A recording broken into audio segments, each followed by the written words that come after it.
Ah bien, alors ce lundi matin, nous sommes en route pour le marché Coum. Alors le marché Coum se trouve en plein milieu des 67 hectares. C'est un ancien marché qui a été rénové, qui peut accueillir 2000 commerçants, 2 à 3000, et sur 10 000 hectares. Alors ici, nous sommes dans la section meubles. Car en fait, il y a plusieurs sections de produits artisanaux, dont des bijoux, des statues, des sacs, du raffia, enfin tout ce qui est produit à Madagascar.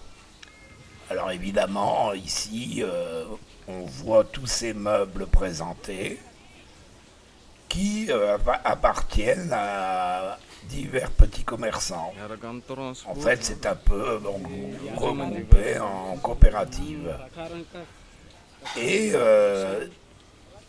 j'ai tenu à faire cette petite vidéo en souvenir à une copine qui était venue nous rendre visite, Marilyn, qui souhaitait acheter des nappes traditionnelles. Alors à l'époque, j'avais dédié notre reporter Lucas à la guider, et surtout par rapport aux traductions en malgache. Mais je dois dire que le résultat était plutôt pitoyable. Le gamin est revenu avec Marilyn, qui était cernée par une multitude de vendeurs qu'il a fallu ventiler. Et bon, ça ne l'a pas terrorisé, mais ça l'inquiétait un peu. Et le Lucas, il marchait derrière. Évidemment, vous devez vous imaginer que je l'ai rappelé à l'ordre. Et il doit s'en souvenir. Donc ça, c'est une anecdote. Et ici, on peut voir, bon, c'est un style assez particulier. Par contre, ici, ces jolies petites tables basses en palissandre, sculptées. Ça, c'est pas mal du tout. Et disposant d'une glace. Des lits ici également en palissandre. Et d'autres en bois d'ébène, souvent superposés comme les miens. Alors ça, c'est des lits à latte.